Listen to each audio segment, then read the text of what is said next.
Hello hi അസ്സലാമലൈക്കും. ഇന്ന് നമുക്കൊരു മല്ലിച്ചമ്മന്തി ഉണ്ടാക്കാം. അപ്പോൾ നമുക്ക് മല്ലിച്ചമ്മന്തിക്ക് എന്തൊക്കെയാണ് വേണ്ടതെന്ന് നോക്കാം.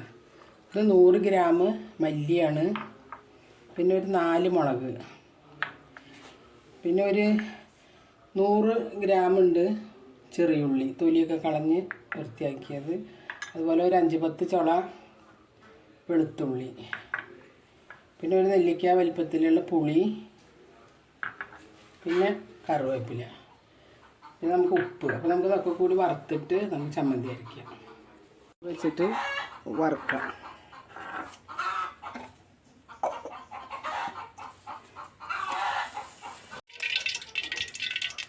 അപ്പോൾ നമ്മൾ എണ്ണ ഒഴിച്ച് കൊടുത്തു. എണ്ണ ചൂടാവട്ടെ. അപ്പോൾ നമുക്ക് എണ്ണ ചൂടായിട്ടുണ്ട്. ആദ്യം മല്ലി ഇട്ട് കൊടുക്കാം. മല്ലി നന്നായി മൊരിയണം, അല്ലെങ്കിൽ അരയില്ല.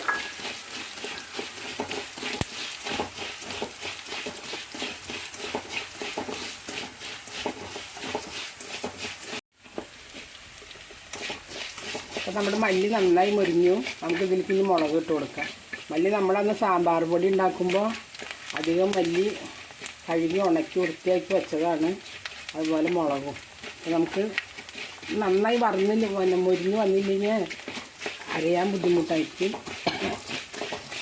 ഇനി നമുക്ക് ഇതിലേക്ക് ഉള്ളി ഇട്ട് കൊടുക്കാം.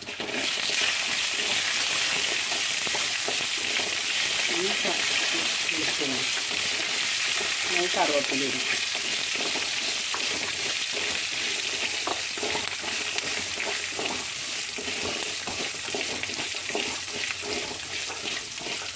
നമുക്ക് പുളി ഇതിലേക്ക് ഇട്ട് കൊടുക്കാം.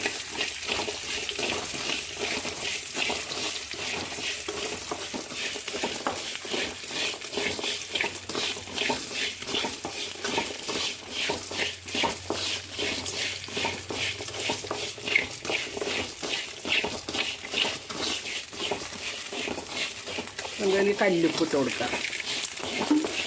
നമ്മൾ ആദ്യമൊക്കെ ഉണ്ടാക്കണ, പഴയ കാലത്ത് തേങ്ങയൊന്നും ഇല്ലാത്തപ്പോൾ ഉണ്ടാക്കണ മല്ലി ചമ്മന്തിയാണ്. മല്ലി ചമ്മന്തി, മുതിര ചമ്മന്തിയൊക്കെ ആദ്യമൊക്കെ ഇതന്നെ ഉണ്ടാക്കുക. അന്നും തേങ്ങയ്ക്കൊക്കെ ബുദ്ധിമുട്ടല്ലേ. അപ്പോൾ നമ്മൾ ഇടയ്ക്കൊക്കെ അത് ഉണ്ടാക്കി നോക്കും. നല്ലതാണ്. നല്ല നാടൻ ചമ്മന്തി. അപ്പം നമുക്കിത് ഇറക്കി ആറാൻ വയ്ക്കുക. നമുക്ക് ആറിയിട്ട് ചമ്മന്തി അരയ്ക്കാം. അപ്പം നമുക്ക് ചമ്മന്തി അരയ്ക്കാം. നല്ല ചൂടാറിയിട്ടുണ്ട്.